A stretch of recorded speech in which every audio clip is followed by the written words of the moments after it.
This video is going to be a little technical about how to make your own simulation repositories with SimsUshare version 2.1 and above. So we introduced the idea. Let me go over into this Sims repositories for download, that users can actually go here and select a repository like our initial one, or actually go and create your own. So I can go here and say, let me say I had my Jonathan repos, and now I put over here an ID or a URL. The ID is something that we at SimsUshare would have to give you, but the URL is something you could set up on your own server, and that's going to be the topic of this video. So for example, I could have something like my other site, which is eqsim.com, and I could say something like sim repo. Now what it'll do is it'll go out here and it couldn't find the repository. So what we have to do is actually set up the sim repo in that right place. What I'm going to do is first open up a browser, and I'm going to go to the place to download the right files, which is repos simsushare.com/user repos slash let's see, it's going to be user repos and repo files.zip. It's going to now download those files, and now wherever it saves it, I'm going to open them up. And there are two files in here, one called Catalog Manager and one called SimCat. We're going to take a brief look at this. Catalog Manager, you're going to be putting these files into the folder that you create on your server. If I look at Catalog Manager, I'm going to first let me extract these out. Let me put them into some place here. I can close repo files there. I'm going to minimize all my stuff over here. So I've got my SimCat and I have my Catalog Manager. I'm going to go and now look at what my Catalog Manager looks like once it opens up. Edit with Notepad. So you'll see here it's a very simple PHP file that really is, in my situation, I'm just going to go and get the contents of SimCat XML. Now you could make it more complex if you want, but that's the basic idea. But now the question is, what's SimCat XML? And you don't have to name it SimCat, you just have to make sure your PHP file is reading the right folder, reading the right file. So I'm going to go here and look at what SimCat is an example. So this is going to be, let me show you here, let me turn off word wrap. So essentially, this gives you some instructions, it gives you more detail. An example repository is going to be, it's going to consist of sim repo, this XML tag, and then a bunch of sims here. If you notice down here, it says sim URL. That's going to give where the actual zip file for your simulations. Your simulations will have to be zipped, and this is, you put the full URL into URL with the double quotes. You give the ID of your simulation. Now that has to match the ID inside of the simulation in the zip file. And you can give things like the title, which is a nicer way to display it for users. You can give an optional author. There's even a way, if you wanted to have, you can see in the document, in little comments, a help attribute. And that can give you a web page that when it shows a description, when the user has asked for a description, then it will it'll say click for more information and follow that link. So that way you can give more information about your simulation. And so if you have your own simulations, what you do is you'd basically just copy this over here. Oh, and also over here for a flow path study, this is where you put a description of your simulation, and it can be any length that you want. It's going to get put into a scrolling box for the user.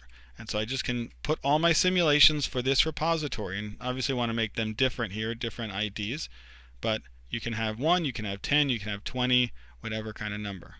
So now once you have that file for your situation, for your server, so you make sure you're going to put your simulation, the right URL for your simulation, and of course upload that simulation to the location.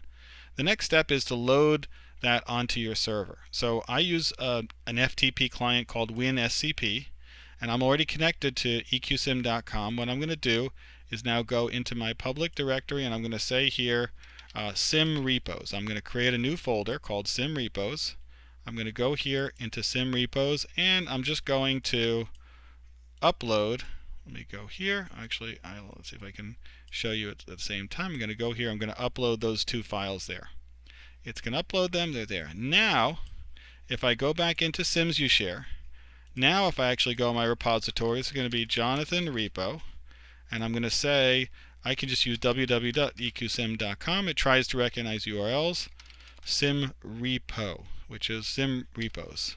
Okay, actually just repo. I hit OK. It says it could not connect. Let me try giving this one again. I have eqsim.com, sim repos. That should be correct. Repository name, Jonathan repo. Let me just put eqsim.com, sim. Maybe I need the HTTP as well. Sim repos, and I did there, and now I hit OK. And now there it's connected to Jonathan repo. If I hit connect, and there's my flow path 1, and I can see that there. So I guess the HTTP is necessary, but now when I actually go back into download, it's going to stay in here as long as I want to keep it. If I wanted to delete it, I could use the minus sign. If I decided this changed, I could use the edit, and now I can go here and edit where my URL is.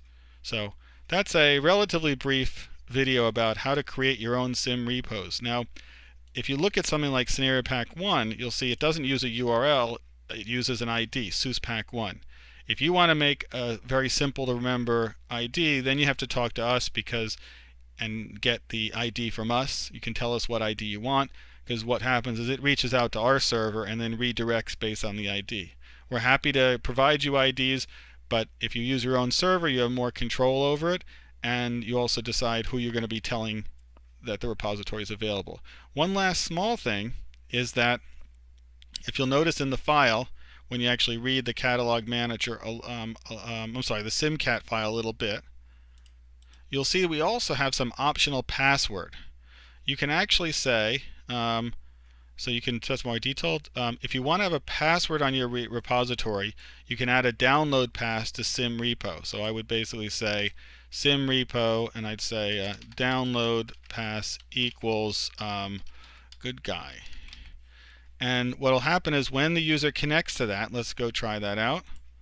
I'm going to go now and go back and put that in. I'm now just trust me that I'm uploading over to where it is. Now if I go back into my repo and I say Jonathan repo, let me now connect, and it's asking me for the password. So if I type something wrong, I get 3 chances here if I type it okay. So now the important thing to remember about passwords is that it's a very weak system, because so this security thing this is not high security. You just use it to kind of dissuade the casual person from looking at what your simulations are. They can actually go and retrieve the files if they know where those simulations are sort of where they're at. So again, gives you a little bit of a tiny bit of security, tiny bit of options when you're distributing your simulations, and just another important little aspect that we were thinking about. Thanks for your attention, and look forward to hearing what you'd like to do, and certainly sharing your repositories when you'd like to share them. Thank you.